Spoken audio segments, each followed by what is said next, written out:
The reason I want to talk is I want to go more in depth on our financials. We have some new board members and maybe some who haven't gone through this, so I want to go through completely and have us understand kind of what's going on. So if you have questions, like if I'm going through and you have questions, just ask them right away, because I'm sure other people are going to ask too. Okay, so we're going to start on the left side, and then I will move to the right. Okay, so this is capital outlay certificates. Okay, this is automatic. This is absolutely what we're going to do with the track. This is what will be voted on. Okay, if we do an opt-out, okay, and I will get to this a little later, this will change. It will not change what I said in the previous meeting, but you will have to vote on it. So we currently have a 1.1. We currently get 1.1 million based off of student enrollment a year in capital outlay. That comes from taxes. Okay, but it's based off of student enrollment and how much we can get from each student. So I think it's $3,037.60 is what we get for each student. Okay, we are able to ask for 1.6 in capital outlay every year because we have $500,000 in debt. Now that debt was carried over from before 2016. So whatever debts we had before 2016, in 2016 they enacted a new formula. So that is why now we would have to vote on an opt-out. It doesn't change our debt, like it will change our debt, but it doesn't change, like that's the only thing that will change. So right now we have $500,000 in debt, and again, we are able to ask for 1.6 because we have that debt. So technically, not technically, but in a weird way, that is an opt-out already, because we can ask for more money because we have those debts already grandfathered in from 2016. Okay? When $260,000 comes off in December, okay, we are not able to ask for that 260, or it was 240 or 260. I think it was 240. We are not able to ask for that anymore because that is taken off of our debts. Okay, are we following? So then our debts would only be $300,000. So then we would only be able to ask for 1.4 to cover those debts. And the reason we do it, the main reason we do it is if we ask for more, we can cover our debts, and then that 1.1 we can stick into maintaining our grounds, our facilities, everything like that. Like for instance, this year we'll plan on getting new windows in elementary because they're terrible. They freeze over, they're blowing in, like it probably makes our heat run more, all the above. So things like that is what we use our 1.1. So buses, technology, all the above. So kind of that, the capital outlay thing I sent you guys, kind of where we spend our money, that's where we want to just spend stuff through the school. And we don't want to have to pay our debts with that 1.1 million, because that would mean we get less money to spend on windows or flooring or bathrooms or all the above. Okay? Right now, we're sitting about $3.5 million in capital outlay. That is a lot. So me, Leslie, and Amy sat down and figured what would be a good number to get to, and Amy looked around at other schools as well, to where we're not stockpiling our capital outlay if we don't need to. Most schools sit around $2.5 million. Our size, and I think that would be a very good number to get to. So that way we're financially doing our part with the school, and not stockpiling money that we don't need. Off of that, okay, so this money that we would want to get down to 2.5 million, I would suggest that if our project goes through, that we spend that money on the bleachers, okay, the fencing, and then possibly the bathrooms at the football field, and that would take away from our 3.5. And again, I don't think it's going to be $1 million. It'd probably get us down 500,000, and then try and find other ways to where we could upgrade stuff in the school and get down to that 2.5 million. I know there's a bunch of stuff, like we can play curriculums, different stuff like that. Like I would like to see it used in the classrooms personally, if we do have that extra money to get down to 2.5. But again, that's something that we'll talk about future-wise once we get this through. So last year we put about 300,000 from capital outlay into our general fund. Okay, so again, capital outlay is like our buses, our facilities, and stuff like that. Our general fund is mostly teacher pay. So right now, with our enrollment and the different things like that, we are having to supplement our capital fund, or our general fund from our capital outlay fund. We would be sitting in a good spot even with the no opt-out.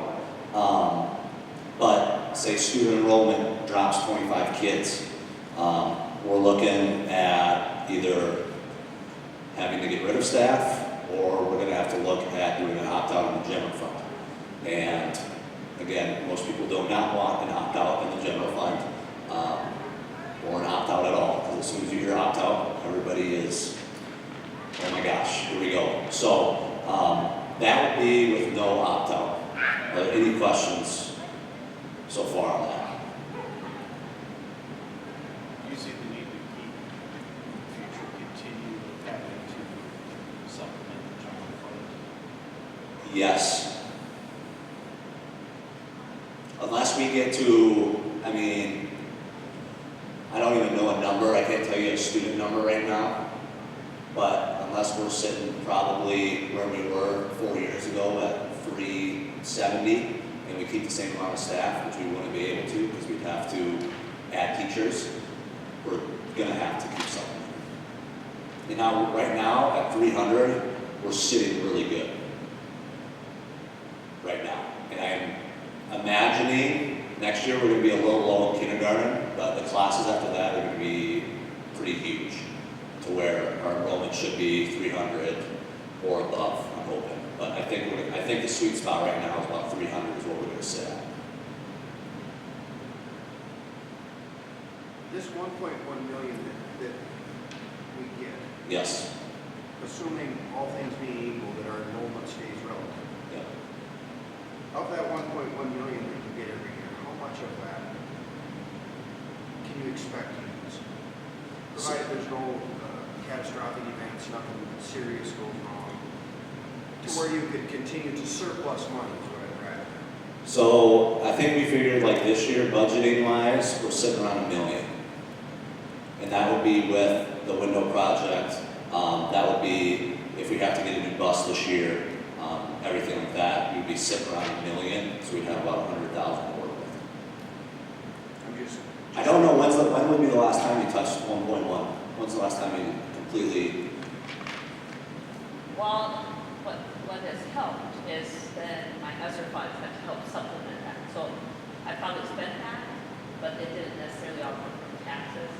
Some of it came from the ESSER funds. That is done. So like I use that ESSER funds to pay for the minibus. And I've used the ESSER fund to pay for some of the curriculum. And that meant completing curriculum would be 100,000. And it helped pay for some of the computers. I see a point where a school district would get themselves into a problem where if we have to continue to supplement our general fund, where that's all of a sudden it's not sustainable anymore, but if we have to continue to rob from capital outlay, that obviously we all know continues to go down. Yeah. We So wouldn't get ourselves in a problem 10 years from now. correct, which most schools right now are supplementing, so they don't have to do an opt-out. And Which, that is in the budget part. and that is in our budget already, to where so like right now we have 200,000 in the budget, or is it 200? It's a little higher. It was either 200 or 300, I can't remember the exact number. But we have that already budgeted in to our capital outlay to go to general fund. So we're still sitting good, even if we have to put it over.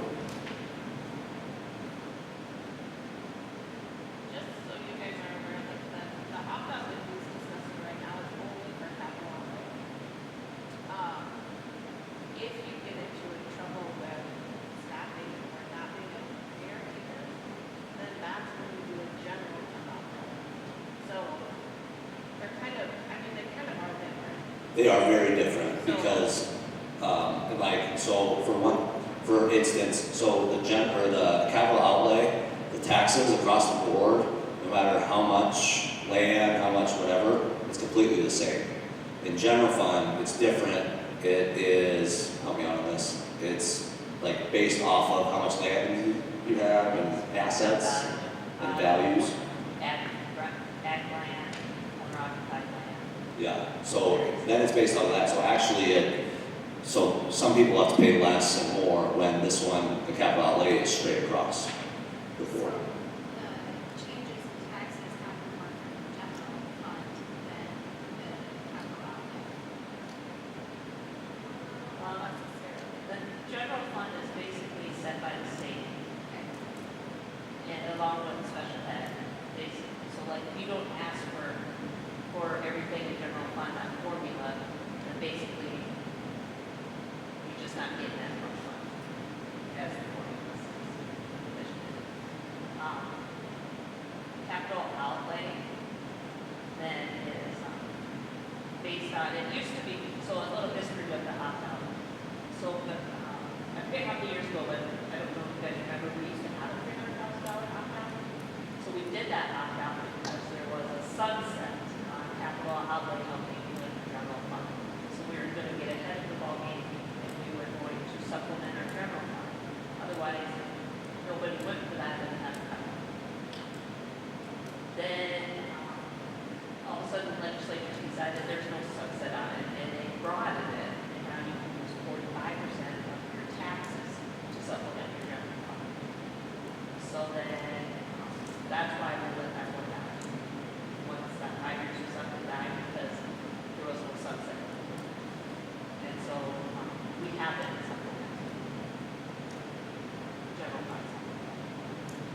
And right now, we are sitting pretty good, because I know a lot of schools, and talking with Amy, that they do an opt-out in their general fund and capital outlay, just because enrollment's so bad, but they want to keep the school. So, like right now, we are sitting very good in our position, so. Terry, I think to help answer your question is that if you do it through capital outlay, you're gonna pay $50, Jeff's gonna pay $50 for all that. If you do it to the general fund, you might pay $150, you might pay $20, you might pay. It's Yeah. gonna vary based on asset. And again, we can't do anything about assessments. Yeah. So, like, we have, like, the school has nothing to do with assessments. It's just, we love assessments. All right, so I'm gonna go to the opt-out. So this is with the opt-out. So with the debt being grandfathered in, we would have to vote for capital outlay opt-out to increase the budget. So at the meeting, we would vote on the capital outlay certificates, and you would vote on the opt-out if you choose to do the opt-out. So what this means is that when we have the $140,000 payment a year, we can opt out to pay that $140,000.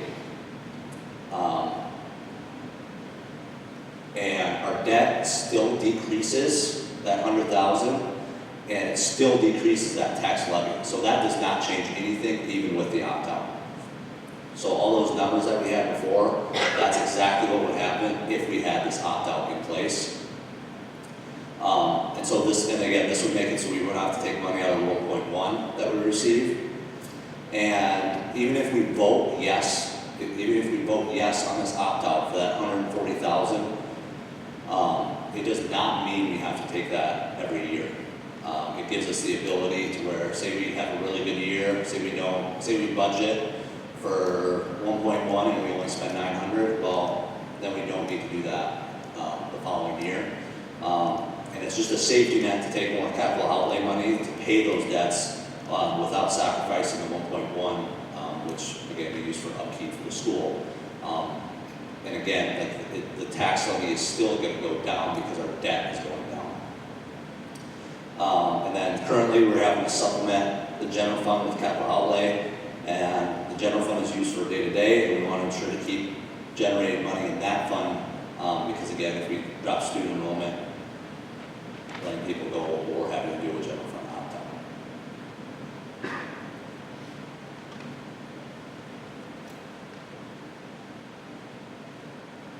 did have to explain this because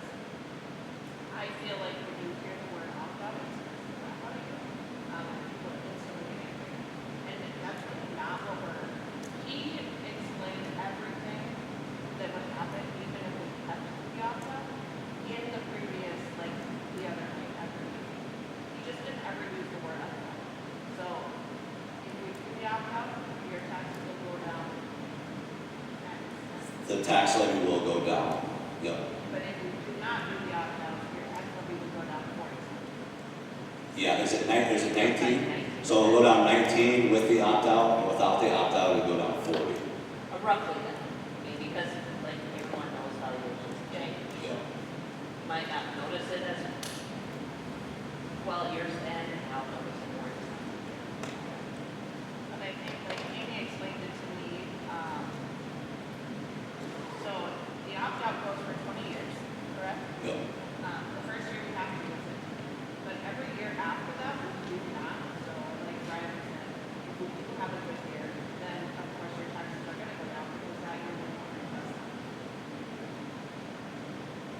But it is truly something that if we would get into a bind, we still have to. And my thing too is doing the opt-out now is better than us getting into a predicament and then all of a sudden we're having to scrounge and beg for an opt-out to keep staff, just to kind of keep our general fund going as well. So, I think the big thing for us is if we have a good capital outlay fund and we're able to supplement the general fund, that's just going to help us, even if we have a dip in enrollment one year, while we're still able to help ourselves out, being able to supplement than we would having to all of a sudden scrounge for money doing that. So,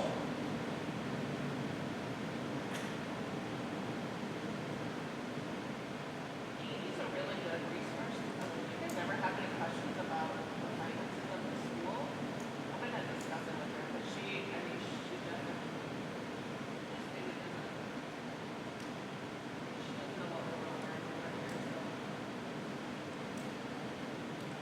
my big thing right now is I want to be as open and honest as we possibly can with every single taxpayer in this community so that everybody knows exactly what's going on.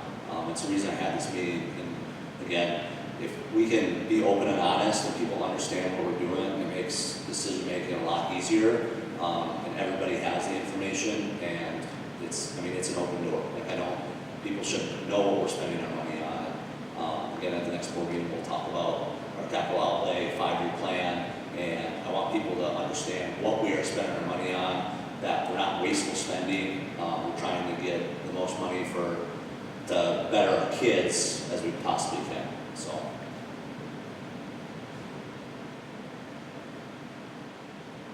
Ask questions, because we have to vote. It's on us. The one thing I want to make sure I'm clear in my mind, sometimes you just have to hit me in the head too. I just want to make sure I'm sorry. yep, But if you're sitting with $3.5 million currently, correct, in capital outlay, and we take $1 million, yes, that puts us at $2.5 million in capital outlay. yes, If we are currently having to subsidize our general fund $300,000 a year, all things being equal, if we continue to do that, maybe we do, maybe we don't. At some point, your capital outlay is no longer solved. well, we have it budgeted already into our 1.1 that we get every year. So we should never have to touch that 2.5 million. So like, for instance, so I was talking with Ms. Tweed and about her former school. And so they were very like on the ball, like there was not a whole lot of extra money in their capital outlay fund. So the tornado happened and all of a sudden they had no extra money in the capital outlay to pay for their deductibles and stuff like that, so then they ended up having to go into an opt-out, so if we could sit at that 2.5 million, and we already have it budgeted every year to put money into the general fund and stay exactly where we need to be, we should never have to touch that money. And again, if we have good years, and we don't have to supplement as much money, then it just adds to our capital outlay fund. How long have we budgeted? How long is that? How long do we have left? Like, how long have been going on? Like, was last year was the first year? Oh, how long have we put money in? It's been a while. We've been, ever since we haven't done the general fund opt-out, then we just, And we don't plan to continue to do that? yes, we plan. But that's, when I budget that 1.1 million, that is in that budget. So it isn't like I'm taking it from the fund balance, I'm taking it from Yeah, you're taking it from the money you get that year. So that's why we've been able, and Amy has done such a good job to where we have our capital outlay as high as it is, because we've been good enough financially to put money into the general fund without even touching the capital outlay. So we've been able just to keep making money on our capital I outlay. don't see us getting to a point where we would have something catastrophic happen here, and we wouldn't have enough capital outlay. I think that would be the general concern from us as a board and all the taxpayers. I mean, if we get something after catastrophe, you got insurance taking it, but we still got the money then to hit our deductibles. Yeah, and that's where, That is where insurance is being so bad, is that high. yeah. And again, like, and that's the number we feel totally comfortable with. You know, 3.5 million, like, that's just, it's a lot of money to be just having in an account. So we want to make sure that we're spending that money on good things for our students and not just stockpiling money and not spending it, you know. So if we can get new windows, if we can redo bathrooms, if we can redo floors, that's what I want to be able to spend that money on and still be in a good spot for us going into the future here.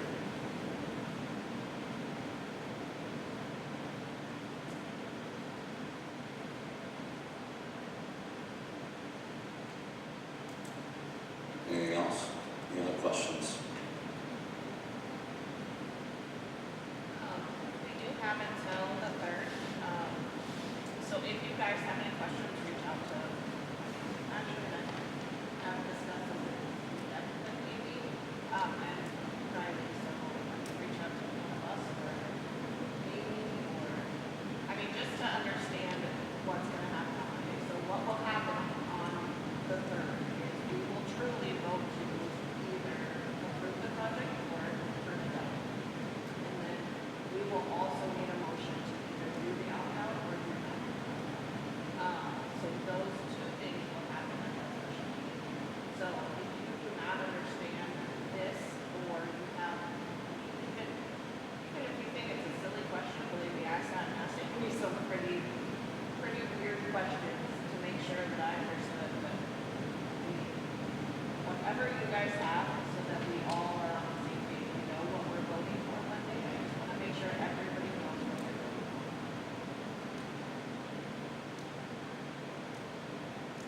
Yeah, if they're going to stop it, talk to them. Yeah, and I talked to Amy for about every day this week for I don't know how many hours, just to get over and explain this and get in a way that we can explain it to everybody so everybody understands. Because again, this is way out of my league too, but I got there's something up in my brain going on, so. All right, good to go?